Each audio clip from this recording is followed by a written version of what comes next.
पत्नी के अलावा इस एक औरत से संबंध रखना पाप नहीं होता है। शास्त्रों के अनुसार कोई भी पुरुष अपनी पत्नी के अलावा इस एक औरत से शारीरिक संबंध बना सकता है। दोस्तों, एक बार देवर्षि नारद जी नारायण नारायण का जाप करते हुए अंतरिक्ष मार्ग से यमलोक पहुंच जाते हैं। यमलोक के देवता यमराज विशाल और सुंदर सिंहासन पर विराजमान होते हैं। साथ में चित्रगुप्त बैठे होते हैं। वह मनुष्यों के पाप और पुण्य कर्मों का हिसाब बना रहे होते हैं कि किसको क्या सजा मिलेगी और क्या पुरस्कार। ये दृश्य किसी भी आम व्यक्ति की हृदय की गति रोक सकता था, परंतु देव ऋषि नारद बिना किसी डर के उनके सामने आकर कहते हैं, नारायण नारायण। तभी यमराज हाथ जोड़कर उनका अभिवादन करते हैं और उनके आने का प्रयोजन पूछते हैं। देव ऋषि नारद बोलते हैं, महाराज, मुझे एक समस्या है जिसका समाधान आप ही कर सकते हैं। क्योंकि मनुष्य के पाप और अच्छे कर्म का हिसाब आप लगाते हैं, तो महाराज बताइए कि यदि एक शादीशुदा पुरुष अपनी पत्नी के अलावा किस औरत से संबंध बना सकता है जिसे कि उसे पाप भी ना लगे और शास्त्रों के नियमों के उल्लंघन भी ना हो। यह सुनकर यमराज प्रसन्न होते हैं और कहते हैं, देव ऋषि नारद, आपने बहुत अच्छा प्रश्न किया। मुझे बहुत प्रसन्नता होगी आपकी समस्या का निवारण करने में, परंतु इसके लिए आपको एक कथा सुननी पड़ेगी जिसमें आपकी सारी समस्याओं का उत्तर मिल जाएगा।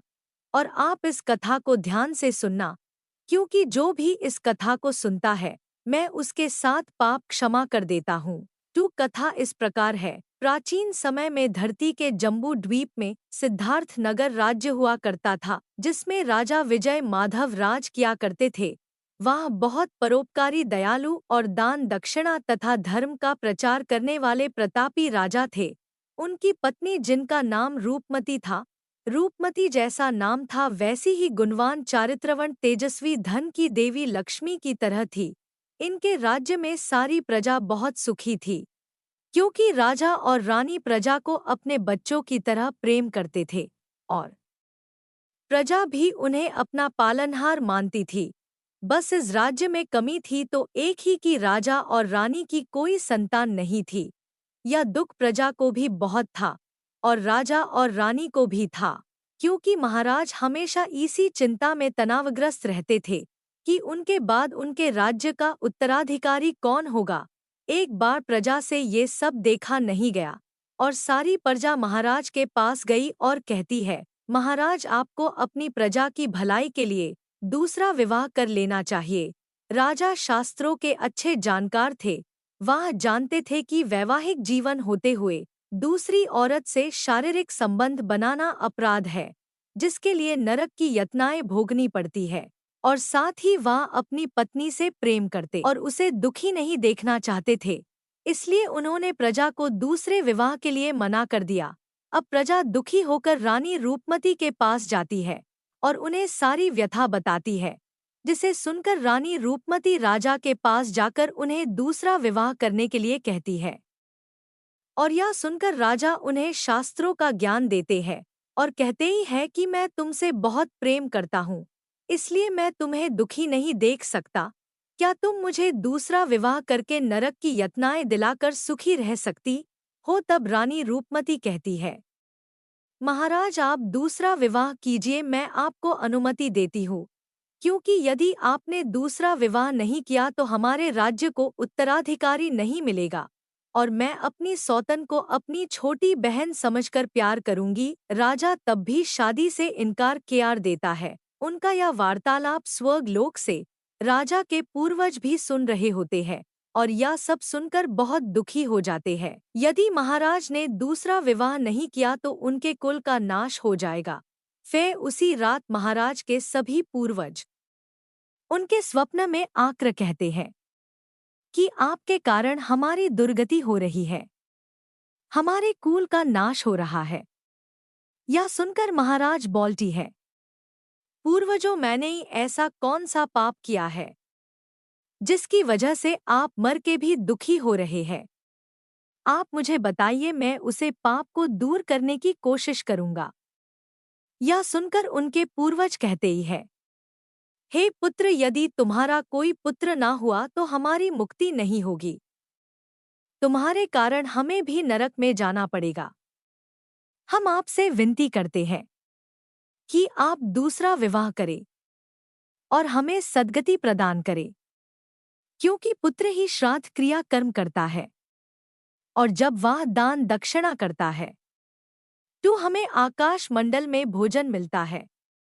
अब तुम शीघ्र ही पुत्र प्राप्ति का कोई उपाय करो। अपने पूर्वजों की ऐसी बात सुनकर भी राजा विवाह का प्रस्ताव त्याग देते हैं। यह देखकर सभी पितर गौ दुखी होकर यमराज के पास जाते हैं और हाथ जोड़कर विनती करते हैं।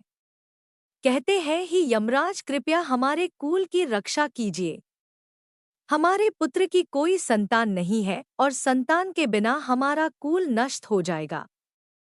कृपया आप हमारे पुत्र को दूसरा विवाह करने की आज्ञा प्रदान करें। फिर यमराज कहते ही है, मैं अवश्य ही तुम्हारे पुत्र को समझाऊंगा और पुत्र प्राप्त करने के लिए प्रेरित करूंगा। ऐसा कहकर यमराज पृथ्वी लोक पर आते हैं। एक साधु का रूप बनाकर महाराज के दरबार में जाते हैं। साधु महाराज को देखकर महाराज बहुत खुश होते हैं और उनका अभिवादन करके कहते ही है कि महाराज, आप कौन हैं और आपका अभामंडल बहुत दिव्या है, आप अपने आने का कारण बताइए। यह सुनते ही साधु बोलता है, महाराज, मैं साक्षात मौत का देवता यमराज हूँ। आपके पूर्वजों की विनती की वजह से मुझे यहाँ आना पड़ा है। आपने अपने पूर्वजों को रुष्ट कर दिया है, जिसके कारण आपका साम्राज्य नष्ट हो जाएगा। पुत्र न होने के कारण तुम्हारी दुर्गति हो जाएगी। तुम्हें कभी मोक्ष की प्राप्ति नहीं होगी। शास्त्र कहते हैं, मनुष्य को मोक्ष की प्राप्ति के लिए पुत्र को अवश्य जन्म देना चाहिए। यह सुनकर राजा कहता है, साधु महाराज, मैं विवश हूँ। मैं दूसरा विवाह करके पाप का भागी नहीं बनना चाहता। इससे से तो अच्छा है मैं पुत्र विहीन होकर जीवन व्यतीत करूं।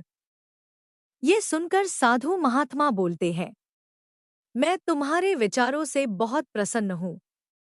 अब मैं तुम्हें शस्त्रा संवत बात बताता हूँ। व्यक्ति दूसरा विवाह अवश्य कर सकता है अगर यूस पत्नी से पुत्र की प्राप्ति नहीं होती और उसकी पहली पत्नी उसको इसकी अनुमति देती है। यमराज की यह बात सुनकर राजा बहुत प्रसन्न होता है। अब यमराज अंतर ध्यान हो जाते हैं।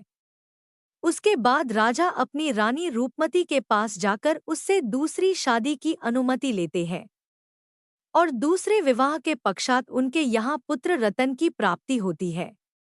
यह सब देखकर राज्य की जनता और रानी रूपमती और महाराज और उनके पूर्वज सभी यमराज का धन्यवाद करते हैं। तो दोस्तों, इस प्रकार नारद जी की समस्या का समाधान हुआ। कहानी अच्छी लगी हो तो चैनल को सब्सक्राइब करें। धन्यवाद।